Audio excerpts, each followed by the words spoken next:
So I bought one of these generic cooling pads. It costed around $20 to $25, and you can find these everywhere on like eBay or Amazon with different brands, but this is just a generic design that you will find everywhere. So the build quality isn't the best and it looks a little bit tacky, but still it was very cheap, so I can't really complain too much, as long as there is some benefits to using this and the performance won't be too bad.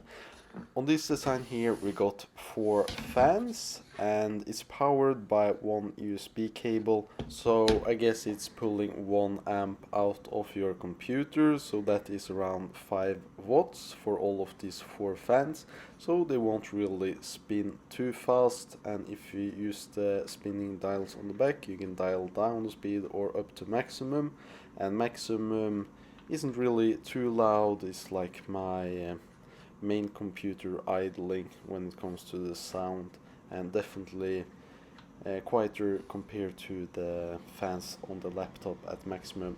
The placements seems to be fairly nice, even though the 2 front fans really doesn't do anything on my laptop, but the back ones are under the GPU and CPU fan.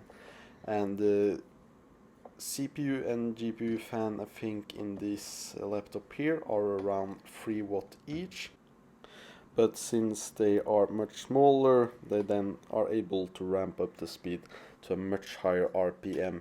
The fans on the cooling pad are spinning at around maximum 1100 RPM, and the fans on the Acer Helios can spin up to 6000 RPM. But then it's really loud.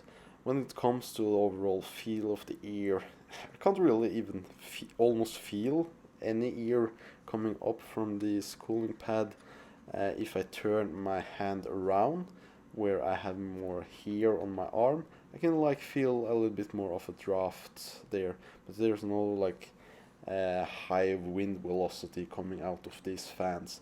I then tried to run Cinebench multi-core benchmark, simultaneously running Heaven benchmark for GPU, so we were pushing this laptop absolutely to the max, and I set the max fan speed on the internal fans on this computer, so we wouldn't see any differences there.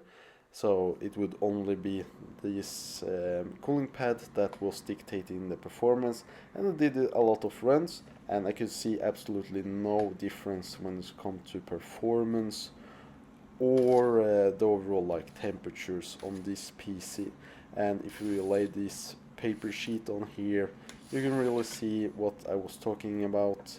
These fans are not really pushing too much air, it's just a slight draft coming up from this pad here. So for $20 I can't really complain too much. It's still pushing some air, so I will still use this pad while mining and such. But for my Acer Helios 300, I wouldn't really bother to buy something like this just to use while gaming, because I could see absolutely no beneficial effect using this. So maybe if your PC have much worse cooling and is really thermal throttling, you will maybe see some benefit using this. But then you should maybe go for a better version that actually pushes some more air, because as we saw, it was really not pushing too much air. So yeah, thank you for watching.